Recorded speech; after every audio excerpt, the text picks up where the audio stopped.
Baik, bismillahirrahmanirrahim. Assalamualaikum warahmatullahi wabarakatuh. Dan selamat siang. Waalaikumsalam warahmatullahi wabarakatuh. Selamat siang, Bu. Bagaimana kabarnya hari ini? Baik, Bu. Baik, Bu. Alhamdulillah, semuanya baik-baik saja. Baik, sebelum kita melangkah pada materi inti pembelajaran pada hari ini, terlebih dahulu saya akan memeriksa kehadiran peserta didik. Dimulai dari nomor urut 1. Nina Elvera, Sofiana, Hadir, Bu. Husnul Inaya, Hadir, Bu. Waode Magfiratun Jannah, Hadir, Bu. Mardayani,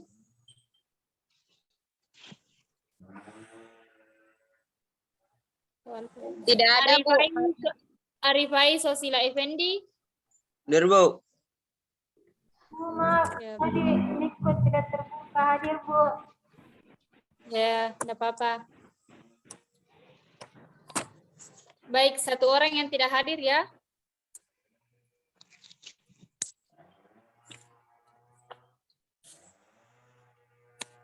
Baik, sebelum saya menampilkan PowerPoint atau materi pembelajaran pada hari ini, terlebih dahulu saya akan memberikan pertanyaan kepada peserta didik. Jadi, ketika Ibu memberikan tugas kepada siswa, tapi dikerjakan secara sendiri-sendiri atau tidak bekerja sama dengan temannya, disebut sebagai tugas apa? Tugas individu, Bu. Baik, iya betul. Tapi ketika Ibu memberikan tugas kepada peserta didik, tapi dikerjakan bersama teman-temannya, disebut sebagai tugas apa? Kerja kelompok, Ibu. Ya, betul.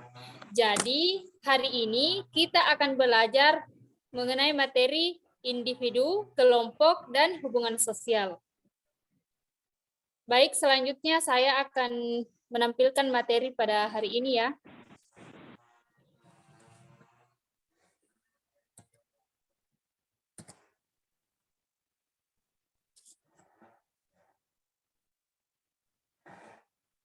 Baik, slide selanjutnya.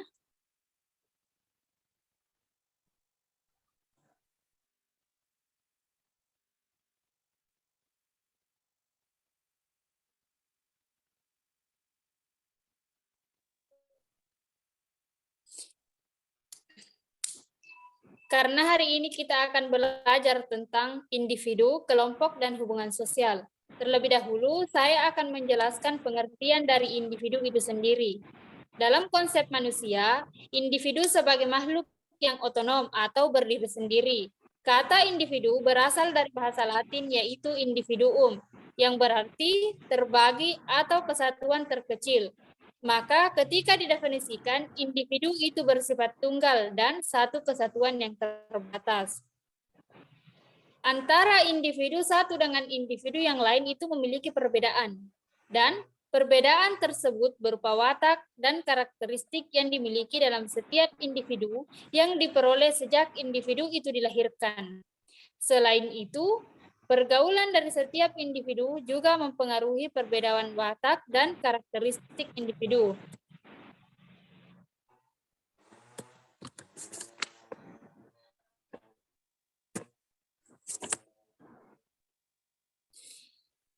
Selanjutnya yaitu pengertian kelompok. Menurut Robert Camerton menjelaskan kelompok sosial sebagai sekumpulan orang yang saling berinteraksi sesuai dengan pola yang telah mapan. Sedangkan menurut McIver dan Charles Hapeck menjelaskan kelompok sosial adalah himpunan atau kesatuan manusia yang hidup bersama. Maka, berdasarkan dari dua definisi tersebut di atas, maka dapat disimpulkan bahwa kelompok sosial adalah kumpulan individu yang memiliki hubungan dan saling berinteraksi sehingga mengakibatkan tumbuhnya rasa kebersamaan dan rasa memiliki. Adapun pengertian dari hubungan sosial itu sendiri, di mana hubungan sosial adalah hubungan yang dilakukan oleh dua orang atau lebih. Dalam Kamus Besar Bahasa Indonesia, hubungan sosial berarti hubungan seseorang dengan orang lain dalam pergaulan hidup di tengah-tengah masyarakat. Sedangkan secara umum, hubungan sosial adalah hubungan timbal balik antara individu dan saling memengaruhi satu sama lain atas dasar kesadaran dan tolong-menolong. Baik, pada slide selanjutnya yaitu syarat-syarat terjadinya interaksi sosial, di mana yang pertama yaitu kontak sosial. Sedangkan kontak sosial itu sendiri memiliki sifat sebagai berikut. Yang pertama yaitu kontak sosial dapat bersifat positif dan negatif. Kontak sosial positif mengarah pada kerjasama, sedangkan yang bersifat negatif mengarah pada pertentangan atau konflik. Yang kedua yaitu kontak sosial dapat bersifat primer atau sekunder, di mana kontak primer tersebut terjadi ketika para peserta interaksi bertatap muka secara langsung. Contohnya, kontak antara guru dan peserta didik di kelas. Sementara kontak sekunder terjadi ketika interaksi berlangsung melalui perantara, misalnya percakapan melalui telepon. Yang kedua yaitu komunikasi. Komunikasi adalah pengiriman dan penerimaan pesan atau berita antara dua orang atau lebih, sehingga pesan yang dimaksud dapat dipahami. Adapun unsur pokok dalam komunikasi, yang pertama yaitu komunikator, komunikan, pesan, media, dan efek.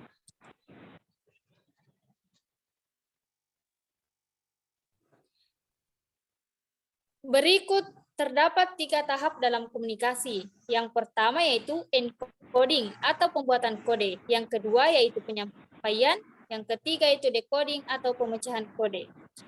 Selain itu, terdapat ciri-ciri dari interaksi sosial. Ciri-ciri interaksi sosial tersebut terbagi atas 5. Yang pertama yaitu adanya hubungan timbal balik yang saling memengaruhi antara satu dengan yang lainnya. Yang kedua yaitu interaksi harus berpedoman pada norma-norma atau kaidah sebagai acuan. Yang ketiga, adanya reaksi dari pihak lain atas komunitas tersebut. Yang keempat yaitu harus memiliki maksud dan tujuan yang jelas. Yang kelima, interaksi sosial bersifat positif, dinamis, dan berkesinambungan. Selanjutnya itu faktor-faktor pendorong terjadinya interaksi sosial. Yang pertama yaitu imitasi, sugesti, identifikasi, simpati, dan empati. Adapun bentuk-bentuk dari interaksi sosial, yang pertama yaitu proses sosial yang bersifat asosiatif dan yang kedua yaitu bersifat disosiatif. Yang bersifat asosiatif terbagi atas 4, di mana kerjasama, akomodasi, asimilasi, dan akulturasi. Sedangkan proses yang bersifat disosiatif meliputi persaingan, kontravensi, pertentangan, atau konflik.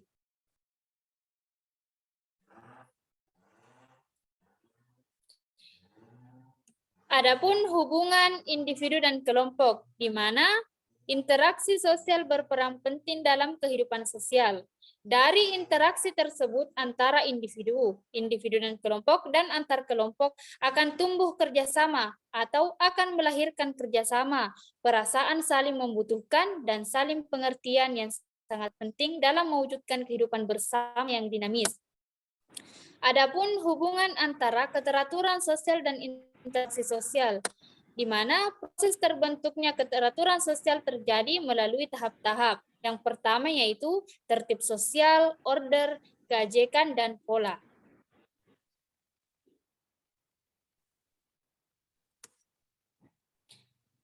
Adapun status dan peran dalam interaksi sosial. Yang pertama yaitu status atau kedudukan. Status atau kedudukan sosial itu sendiri merupakan posisi seseorang yang secara umum di masyarakat dalam hubungannya dengan orang lain. Posisi seseorang menyangkut lingkungan pergaulan, prestis, hak-hak, dan kewajiban. Sedangkan peran, di mana peran tersebut merupakan aspek dinamis dari kehidupan atau status. Peran adalah perilaku yang diharapkan oleh pihak lain terhadap seseorang dalam melaksanakan hak dan kewajibannya sesuai dengan status yang dimilikinya. Dan tidak ada status tanpa peran. Contohnya, seorang berstatus sebagai kepala sekolah diharapkan berperan memimpin sekolahnya. Peran ini tidak akan melekat, padanya jika ia tidak memiliki status sebagai kepala sekolah.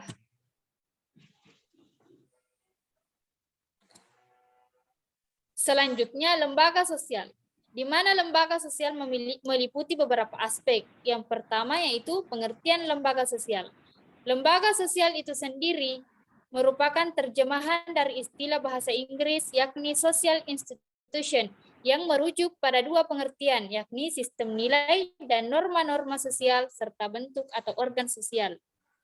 Yang kedua yaitu proses pertumbuhan lembaga sosial. Yang pertama yaitu secara tidak terencana dan secara terencana, di mana secara tidak terencana lembaga sosial itu lahir secara bertahap atau berangsur-angsur dalam praktik kehidupan masyarakat.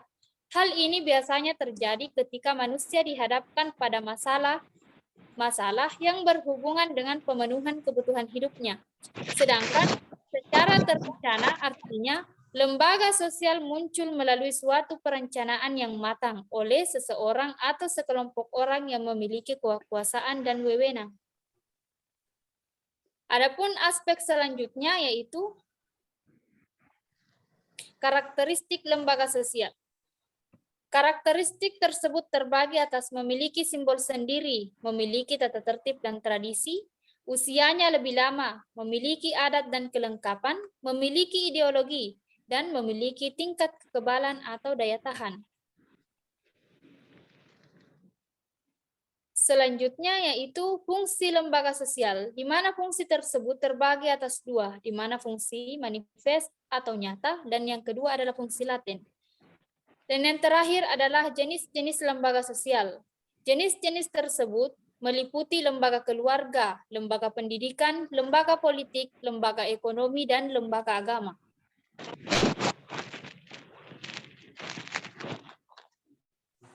Ya, cukup sekian penyampaian materi dari Ibu mengenai individu, kelompok, dan hubungan sosial. Sampai di sini, ada yang ingin bertanya?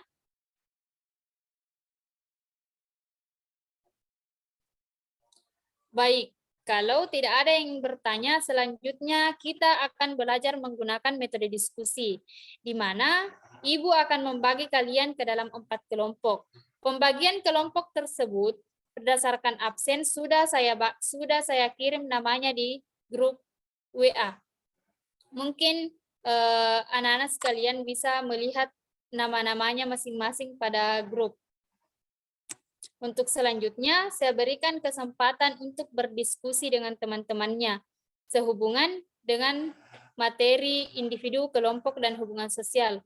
Setelah waktu diskusi itu berakhir, saya berikan kesempatan kepada setiap kelompok untuk mempresentasikan hasil diskusinya. Waktu diskusi dimulai dari sekarang.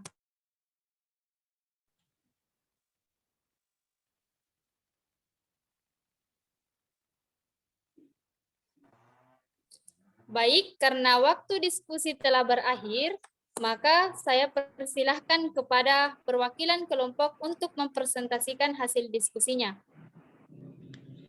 Dipersilahkan kepada kelompok 1 untuk mempresentasikan hasil diskusinya. Baik, Assalamualaikum warahmatullahi wabarakatuh. Waalaikumsalam warahmatullahi wabarakatuh. Perkenalkan, saya Waude Magfiratun Jana, perwakilan dari kelompok 1.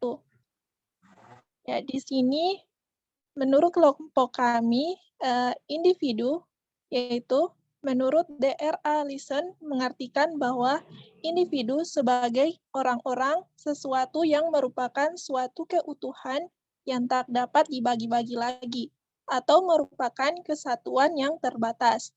Berikutnya, menurut Sujatmiko Eko, pengertian individu adalah seorang pribadi orang yang terpisah dari orang lain. Organisme yang hidup berdiri sendiri secara fisiologi bersifat bebas atau tidak mempunyai hubungan organik dengan sesamanya.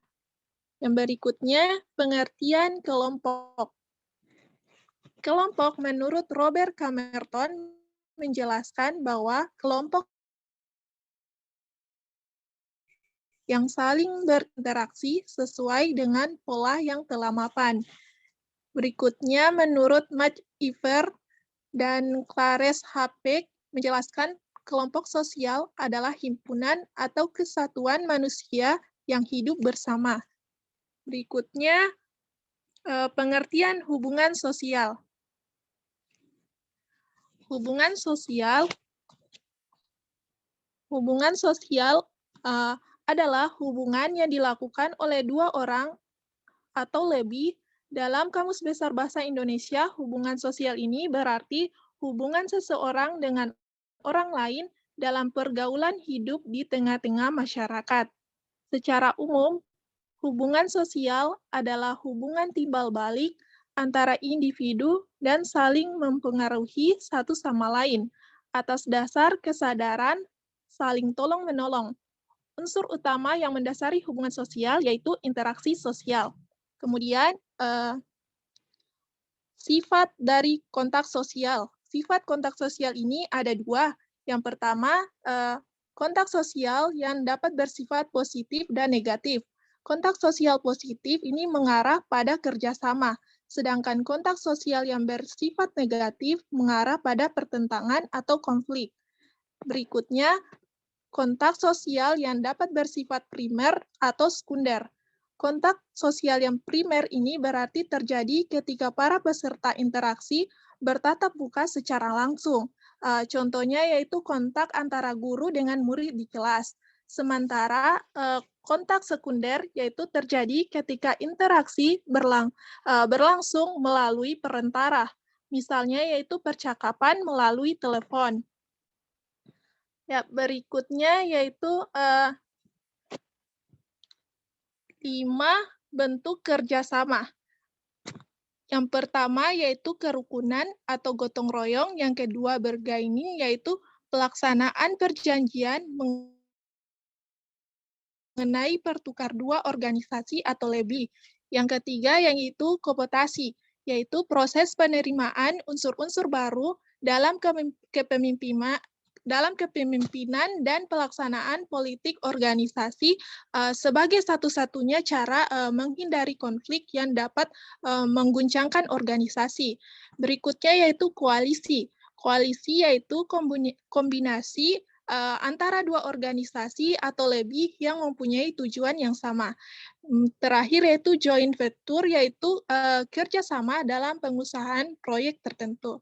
Sekian dari kelompok kami. Assalamualaikum warahmatullahi wabarakatuh. Baik, kelompok 1, terima kasih hasil diskusinya.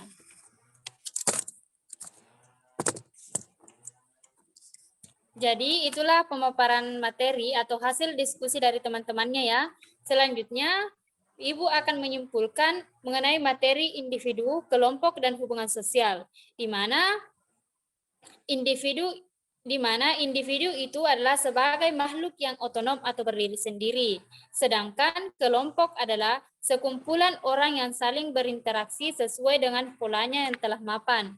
Sedangkan hubungan sosial adalah hubungan yang dilakukan oleh dua orang atau lebih. Jadi, sebelum Ibu mengakhiri pertemuan pada hari ini mengenai materi individu, kelompok, dan hubungan sosial, selanjutnya Ibu akan menyampaikan materi pembelajaran yang akan kita pelajari pada pertemuan berikutnya, di mana materi tersebut adalah konflik sosial atau masalah-masalah sosial. Jadi, mungkin cukup sekian pertemuan kita pada hari ini. Saya ucapkan banyak terima kasih. Assalamualaikum warahmatullahi wabarakatuh. Waalaikumsalam warahmatullahi wabarakatuh. Waalaikumsalam warahmatullahi wabarakatuh. Terima kasih, Bu. Bu. Iya, sama-sama.